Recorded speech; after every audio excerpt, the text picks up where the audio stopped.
Hello friends, आप देख रहे हैं इंग्लिश लेसन्स और आज इस वीडियो में हम जानेंगे कि रिवाइज रिटर्न हम किस तरह से फाइल कर सकते हैं। यहाँ पर मैं कुछ कंडीशंस आपको बता रहा हूँ। देखिए, आपने मेन जो रिफंड के लिए या फिर मेन आईटीआर जो आपने जब भी फाइल किया हो, आपको प्रोसेसिंग चल रही है, आपकी प्रोसेसिंग हो चुकी है या फिर आपको रिफंड मिल चुका है, इन सारी कंडीशनों के बावजूद आप 31 दिसंबर तक आप रिवाइज रिटर्न को फाइल कर सकते हैं। ठीक है, रिवाइज रिटर्न को फाइल करने के लिए आपको जिस सेक्शन की मदद लेनी होती है वो 139(5).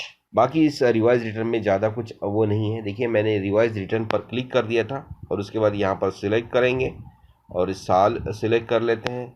ऑनलाइन रिकमेंडेड है, जो भी आपको वेरीफाई करना होता है वो सब ऑनलाइन ही है। और उसके बाद यहाँ पर मैं स्टार्ट न्यू फाइलिंग पर क्लिक कर लेता हूँ, यहाँ पर इंडिविजुअल पर क्लिक कर लेता हूँ। आपको मैं कहाँ तक थोड़ा सा डिफरेंट फॉर्म भरना होता है और उसके बाद ऑन और बिफोर ड्यू डेट फॉर्म में जैसे हमने फाइल किया था वैसे ही फाइल करना होता है।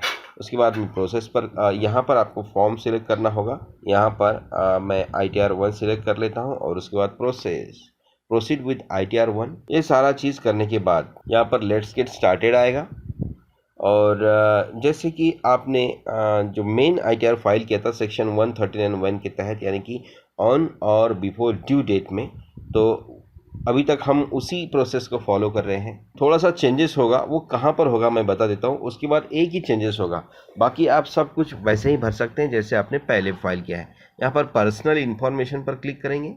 पर्सनल इन्फॉर्मेशन में मैं आपको बता देता हूँ जहाँ पर आपको चेंजेस करना है। यहाँ पर देखिए, ये मैंने जैसे आपको पहले बताया कि मैंने अपना ITR फाइल किया है, प्रोसेस भी हुआ है और मुझे रिफंड भी मिला है। जब तक आप फर्स्ट बार आपका ITR फाइल नहीं करते तब तक आपको 139(1) यानी कि 31 जुलाई तक इस सेक्शन का सहारा लेना होता है।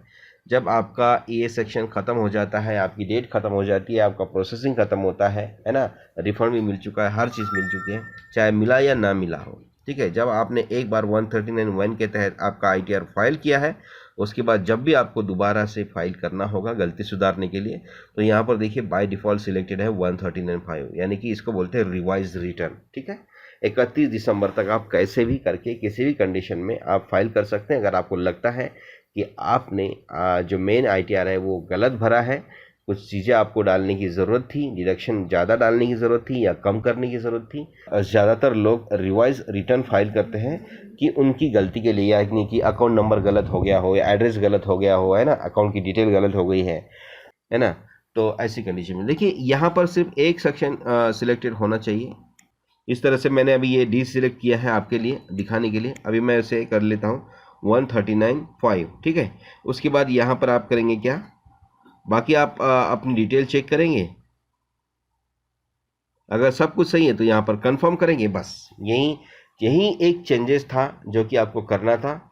और उसके बाद दूसरा जो चेंजेस है वो है inter receipt number of original return. मतलब ITR की जो कॉपी आपको मिलती है उस कॉपी में आपका रिसिप्ट नंबर होता है ना, ITR भी इस तरह से कुछ बहुत सारा बड़ा नंबर होता है, वो नंबर आपको इस बॉक्स में डालना होगा। ठीक है, यानी कि वो दिखाने के लिए, और ITR फाइल करने की डेट उसी रिसिप्ट में आपको मिलती है। तो इस तरह की वो रिसिप्ट होती है और इसमें वो नंबर होता है। और उसके बाद ये ओरिजिनल रिटर्न की फाइन करने की ये जो डेट है, उस डेट को आपको इन दो जगह पे डालना होता है। और डालने के बाद आपको यहाँ पर करना होता है कंफर्म।